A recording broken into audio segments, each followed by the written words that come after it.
محترم واجب الاحترام قابل صد تکریم برادران اسلام، محترم دوستوں اور بزرگوں، خالق ارض و سما کا فضل و احسان ہوا کہ اس ذات نے اتنے بابرکت دن کے اندر ہمیں اپنے گھر میں آنے کی توفیق عطا فرمائی اور ایک اہم فریضہ کی ادائیگی کا موقع عطا کیا۔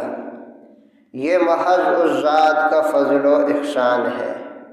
میرے دوستوں اور بزرگوں، دنیا کی جتنی نعمتیں ہیں یہ عارضی ہیں، فانی ہیں، اور کچھ وقت کے بعد یہ تمام نعمتیں فنا ہو جائیں گی، لیکن کچھ ایسی نعمتیں ہیں کہ جن کو دوام ہے، ہمیشگی ہے، دنیا میں بھی اس کے فوائد ہیں اور آخرت میں بھی اس کے فوائد ہیں۔ انہی نعمتوں میں سے یہ نعمت بھی ہے کہ اللہ کے لیے اچھے اعمال کرنا، اللہ کے گھر میں جلدی آنا، اللہ کے گھر کے اندر زیادہ سے زیادہ وقت گزارنا، اور جو فرائض ہیں ان کی ادائیگی کا اہتمام کرنا۔ یہ چیزیں ایسی ہیں کہ جب ہماری زندگی ختم ہو جائے گی تو ہم ان چیزوں کے فوائد و ثمرات قبر میں بھی محسوس کریں گے، حشر میں بھی محسوس کریں گے، اور کل رب کی عدالت میں جب ہم حاضر ہوں گے تو وہاں ان اعمال کے فوائد و ثمرات ہم اپنی آنکھوں سے دیکھیں گے۔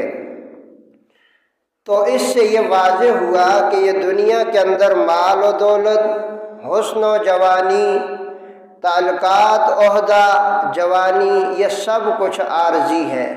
کچھ وقت کے بعد یہ تمام چیزیں زائل ہو جاتی ہیں، ختم ہو جاتی ہیں۔ آپ اپنے گرد و پیش میں دیکھیں کہ ہمارے کتنے عزیز، کتنے رشتہ دار، ان پہ ایک وقت ایسا تھا کہ بڑے خوبصورت، جوان، طاقتور، عہدہ، تعلق، سب کچھ، لیکن اب وہ زندگی اور موت کی کشمکش میں ہے، بڑھاپے نے آ گھیرا ہے، بیماریاں اس کو نے آ گھیرا ہے۔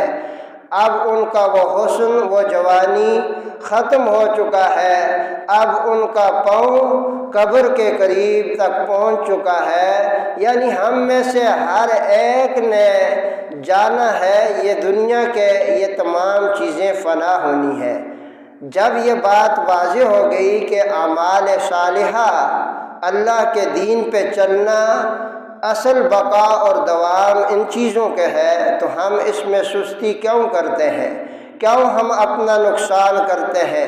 کیوں غفلت میں زندگی گزار رہے ہیں؟ یاد رکھنا، یہ وقت جب ہاتھوں سے نکل گیا تو پھر یہ واپس نہیں آئے گا۔ پھر روئیں گے، پچھتائیں گے، لیکن پھر اس رونے اور پچھتانے کا کوئی فائدہ نہیں ہوگا۔ لہٰذا اس گزرتے ہوئے وقت کو قیمتی بنا لو۔ ایک وقت ایسا آئے گا، آنکھوں سے بینائی چلی جائے گی، کانوں سے سنوائی چلی جائے گی، زبان سے گویائی چلی جائے گی، اور بدن مختلف بیماریوں کا شکار ہو جائے گا۔ پھر تمہارا دل چاہے گا کہ دو دو پارے تلاوت کلام پاک کیے جائیں، لیکن آنکھیں جواب دے دیں گی۔